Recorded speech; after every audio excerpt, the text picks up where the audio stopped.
Since when did being individual turn into something criminal that we're also quick to ridicule with our newfound swear word, hipster?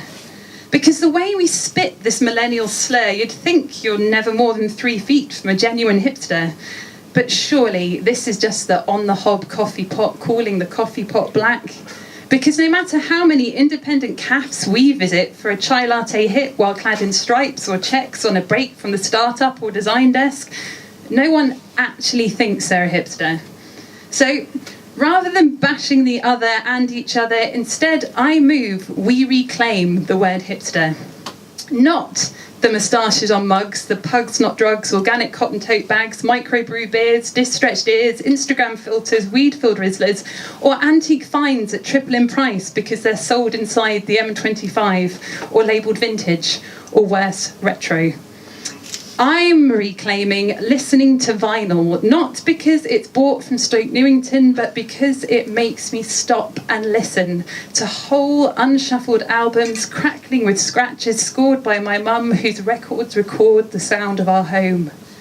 I'm reclaiming quirky outfits, not because the 90s are back, or jaunty bowler hats perched on careful bedhead hair look cool, but because no one's off the peg or off the shelf or just like anybody else.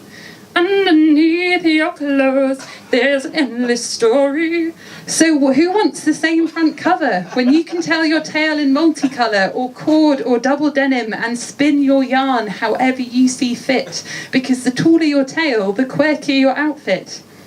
So pile your hair high because it makes you feel arty. Wear an 80s dress to a book launch party. Sport a cricket jumper or thick cable knit. A second-hand Barber, a parka or bomber jacket. Wear your leggings super shiny, tie-dyed or animal print. Your glasses thick-rimmed or Deirdre Barlow plastic.